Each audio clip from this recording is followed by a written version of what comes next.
Hello everyone, welcome back to this episode of Display Calibration. This is Csen.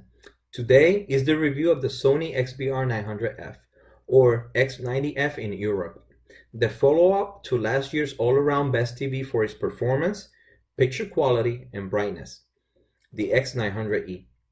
This year's X90F is the only updated TV from last year's models with a few cosmetic changes and an updated processor. First is the cosmetic changes. The X90F still has that industrial design, but with a more modern look and a little shinier bezels. The build feels better than last year's model, and it's a more attractive all around. Sony took out or minimized the purple film that the screen had in last year's model. The lower LED light base on the bottom of the TV is now integrated in the bezels, giving it a slimmer look. The HDMI inputs are now facing downward compared to last year's model that they were facing to the side. But in a sense, the TV looks great. The controller has a few cosmetic changes with now all plastic with rubber buttons compared to last year's model that has all front rubber covers with a less feel of the buttons. The TV button in the guide and menu section is replaced with an app button which takes you to the Sony select apps. Picture quality is just as amazing as last year's. And with the Extreme processor, the future update for Dolby Vision will enhance that.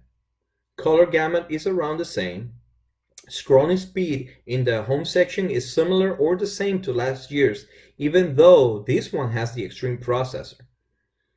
The new X Motion for clarity is great, and it smoothens out fast action scenes without dimming the screen, but it's not enough to really hash out so much money and pay full price for these minor updates.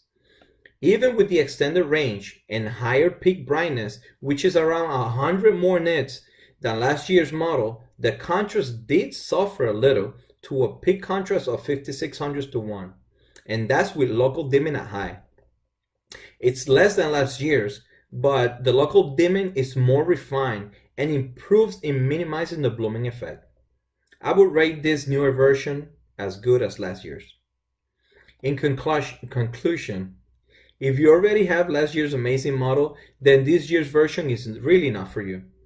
This one is for those that did not got last year's model and can get an extra by purchasing this one. Unless you are the type that always wants what's new and don't mind spending just to get the same picture quality with an updated processor for future Dolby Vision update and 100 more nits of a noticed peak brightness, then be my guest. That's it guys. I hope you enjoyed this review and I'll talk to you soon. Take care.